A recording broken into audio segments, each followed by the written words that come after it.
Hello મિત્રો, ભાઈ આજે આપણે નવા બલુકમાં મળીએ કેમ કે આજે મારે ખાતરનો સૂકનો સુરસ ઉગાડવાનો છે કપામાં. એટલે આજે ટેટકર પાળા બંધાયું હતું એટલે સૂકનો સુરસ ઉગાડીને સીધો ખાતર નાખવા માંડ્યા કપામાં. હજી મેં કપામાં ખાતર નાખવા માંડ્યો બે હાથે પછી ફટાફટ ખાતર નાખવા માંડ્યો એકલો. એક ખાતર નાખવા માંડ્યો ફટાફટ નાખવા માંડ્યો એટલે મારી મમ્મી આવી ગયા. પાણી પીને હું પછી પાછો આયા તો મારી મમ્મી નાખવા માંડ્યા. પછી અમે પછાટાવીને જોઈએ તો થોડુંક જ આવે રહી ગયું છે. પછી થોડોક લાંબા ને થોડાક ટૂંકા રહી ગયા એટલે ફટાફટ નાખીને હવે મારે દવા છાંટવા જવાની છે. એટલે પછી હું હાલવા માંડ્યો. પછી બાપા ગાડી લઈને જતા હતા તો મેં એની વાં સેટ વાં ગાડી પર બાઇક પર બેસી ગયો.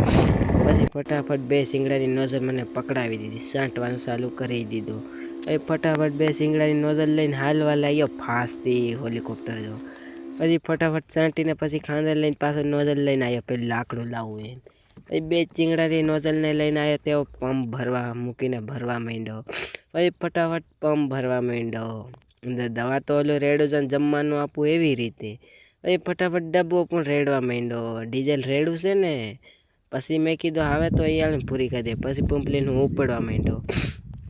પછી પંપ લઈને ઉપડવા માંડ્યો એટલે પંપ પાછી બે શિંગડાની નોઝલ મૂકીને ચાલુ કરી દીધી.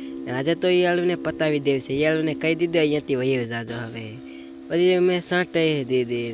પછી હું પાછો હાલવા માંડ્યો. પછી પૂરું કરી દીધું. હવે ઈયાળે પૂરીઓ થઈ જાય કેમ કે ડબ્બામાં પણ છાંટી દેવી છે. પછી હું પાછો પંપ લઈ લીધો ને ડોલકીઓ લઈ લીધો ને ભંગાર લેવા ગયો એવી રીતે હાલવા માંડ્યો. પછી તો મારી છોકરીને દાંત પીટો ગયો થોડીક વાર. અહીં હાલવા માંડ્યો પછી છોકરી મારો ભાઈ મામાની બહેન. પછી એને દાંત કાઢ્યા. પછી હાથ પગ થઈને પંપ મૂકીને પછી જમવા ગયો. જમીને પછી પાછો આવ્યો હું તૈયાર થઈને પાછો ઓલી વાડી નિંદામણ કરવા જવાનું છે ડુંગળીમાં. એટલે સીધો આવ્યો તે સાયકલ લઈ લીધી. સાયકલ લઈને પછી મારે જવાનું હતું નિંદામણ કરવા. એટલે સાયકલ લઈ ઉપડી ગયો નિંદામણ કરવા. પછી મારો ભાઈ પણ આગળ જાતો હતો એટલે મારે સાયકલ ફટાફટ દોડાવી પડી. તો આગળ કે ઉભું કર મારે વાહે બેસી ગયો તો એ દાંત કાઢે વિડીયો ચાલો. પછી સીબડું બતાવે. પછી કે સીબડું ખાવું. પછી અમે ઢેલે પૂગ્યા. ઢેલે પૂગીને પછી વાડી આવીને એ સાવી તો લાયા નથી. પછી બાપાને ફોન કરી તો સાવી હું ભૂલી ગયો હતો. બાપે મને કીધું સાવી અહીંયા છે એક ઠેકાણે. તો પછી મને કીધું સાવી તો એની હંતાડલી હોય મને બતાવી દીધી. પછી મેં સાવી લઈને પછી ડાયરેક્ટ ખોલીને સાયકલ એની ઠેકાણે મૂકવી હતી કેમ કે આ એનો ઠોળ છે આ લીમડો સાયકલનો. આપણી કાળી ગાડી કહેવાય સાયકલ નહીં. પછી ફટાફટ દરવાજો દઈને પછી હું ઓલી વાડી હાલીને તડકો